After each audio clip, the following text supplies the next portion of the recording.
안녕하세요. 김종우의 경제탐사. 오늘은 일본 경제에 대해서 알아보죠. 일본 경제가 2019년 4분기 마이너스 성장을 기록했습니다. 마이너스 성장이란 뒷걸음질 치는 것을 뜻하는 거죠. 경제가 커지는 게 아니고 소득이 늘어나는 게 아니고 오히려 쪼그라드는 겁니다. 소득이 줄어드는 거예요. 지금 그런 상태가 된 거예요. 일본 경제는 원래부터도 성장 동력이 약했습니다. 그래서 이 그래프에서 보시듯이 이 빨간색으로 되어 있는 게 마이너스이거든요. 2018년에도 마이너스를 기록한 분기가 2번이나 있었습니다. 거기에다가 2019년 10월에 소비세 인상을 했던 거예요. 이게 치명타를 가한 거죠. 소비세가 8%였는데요, 일본은. 근데 이것을 10%로 올렸습니다. 그러다 보니까 물건 살 때 소비자들이 부담이 늘어나게 된 거예요. 그래서 소비가 줄어들죠. 또 이 자영업자들, 상인들, 기업들의 입장에서는 매출이 줄어들죠. 또 비용은 느는 겁니다. 이 세금 때문에. 그러다 보니까 기업들의 이익도 줄어들게 되는 거죠. 그래서 경제가 위축되고 성장은 마이너스가 되고 쪼그라드는 겁니다. 자, 그러면 아베는 왜 소비세를 올렸을까요? 이렇게 되리라는 것을 몰랐을까요? 아닙니다. 몰랐을 리가 없어요. 세금 올리면 경제가 쪼그라든다는 건 누구나 다 알고 있잖아요. 뻔히 알면서도 소비세를 인상한 거죠. 왜? 바로 국가부채 때문입니다. 이 그림에서 보시듯이 일본의 국가부채 비율은요 237%입니다. 즉 1년간 국민들이 열심히 생산해가지고 만들어 놓은 그 GDP 그것을 2년 5개월치나 빚 갚는 데 써야 되는 거예요. 한 푼도 안 쓰더라도 2년 4개월 동안을 빚을 갚아야 되는 겁니다. 예. 그러니까 일본은 국가부채가 엄청나요. 우리가 뭐 국가 부도 사태에 이르렀다 하는 그 그리스가 174%, 아르헨티나는 76%입니다. 아르헨티나도 벌써 몇 번째 국가 부도 위기에 처했잖아요. 예. 대한민국은 40%입니다. 그런데 일본은 무려 237%예요. 국가부채가. 정말 어마어마한 국가부채를 안고 있는 겁니다. 일본은. 그럼에도 불구하고 일본은 아직 국가부채 때문에 구체적인 문제가 생기지는 않고 있습니다. 이 CDS 프리미엄이라고 하는 것이 있는데요. 이것은 국가부도 확률을 반영을 합니다. 그래서 국가부도 확률이 매우 높은 나라는 CDS 프리미엄이 굉장히 높고요.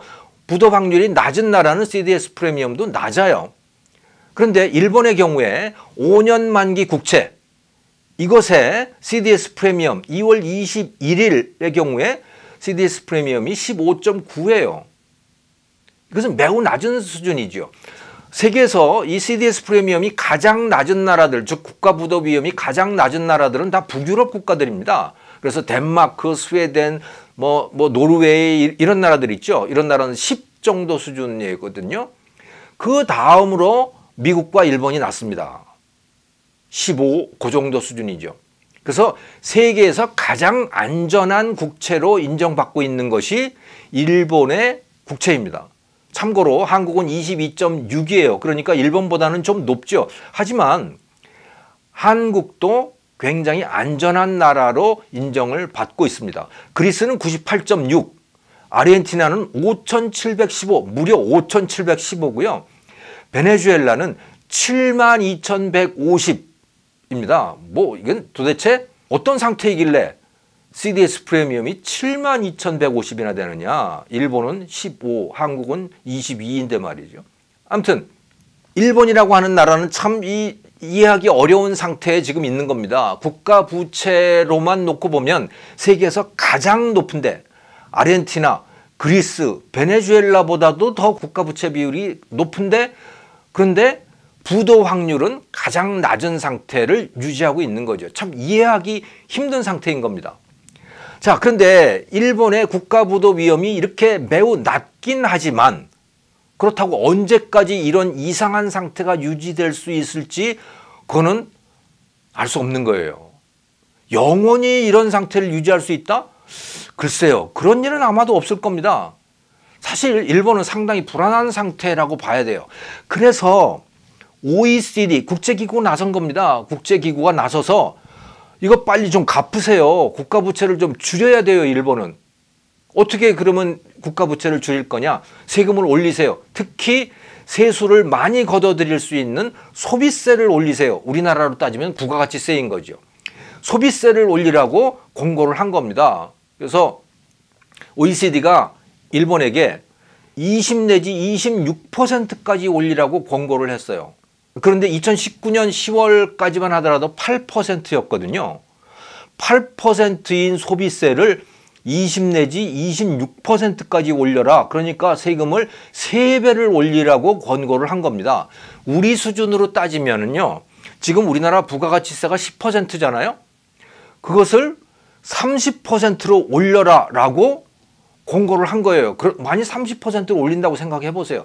뭐 나라가 뒤집히지 않겠어요? 그런데 OECD는 일본에게 그렇게 하라고 권고를 한 겁니다. 왜? 당신네들 국가 부채가 위험하기 때문에 빨리 세금 걷어서 부채를 갚아라, 이렇게 권고를 한 거예요. 자, 그런데 3배는 올릴 수는 없잖아요. 그러면 국민이 감당할 수 있겠어요? 국민이 가만히 안 있죠. 그래서 결국 궁여지책으로 안 올릴 수는 없고, 그래서 10%라도 올린 거예요. 8%에서 10%로 올린 거죠. 그 정도로 올렸는데도 마이너스 성장으로 돌아선 겁니다. 그러니 20 몇 %로 올리면 어떻게 되겠어요? 참 일본은 큰일 난 겁니다. 예. 일본은 국가부채 때문에 진퇴양난에 처해 있습니다. 국가부채를 그냥 두자니 언젠가는 이 국가부도 사태에 직면할 것 같죠.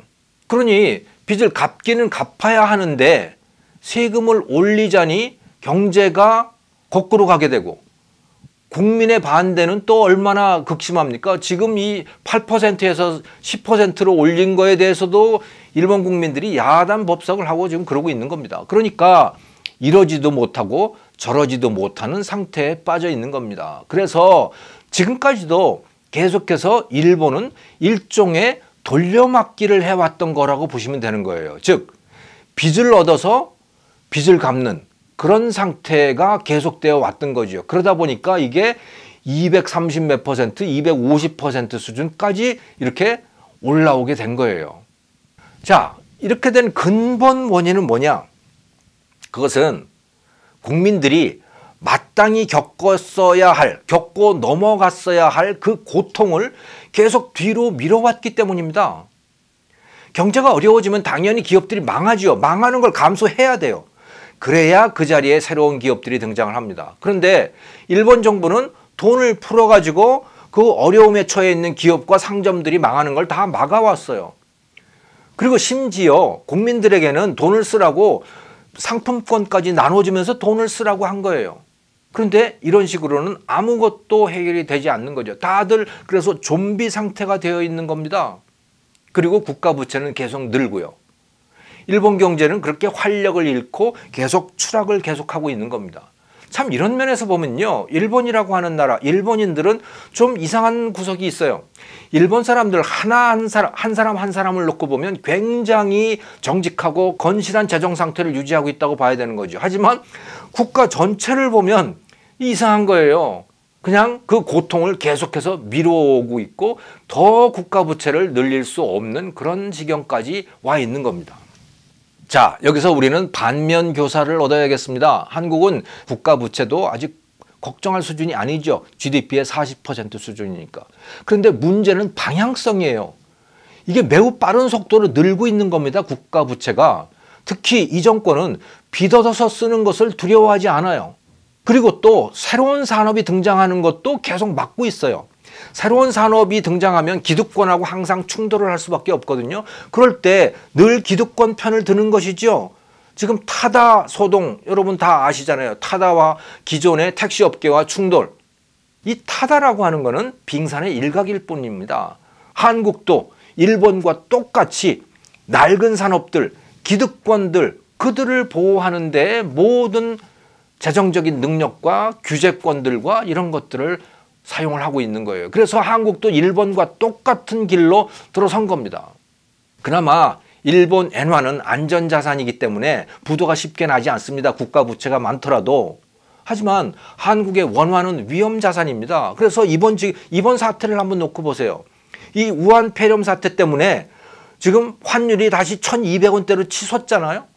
그러니까 한국의 원화는요, 조금 위험해지면 환율이 치솟게 돼 있어요. 왜냐하면 위험자산이기 때문에, 안전자산이 아니기 때문에. 그래서 우리나라는 일본처럼 국가부채로 연명을 하려고 한다? 꿈도 꾸지 마세요. 그러면 금방 부도납니다. 일본의 국가부채 정책을 따라하면 절대 안 되는 겁니다. 그래서 정부가 세금 안에서, 거둘 수 있는 세금 안에서 아껴 쓰는 길을 걸어야 하는 것이 한국의 숙명인 겁니다.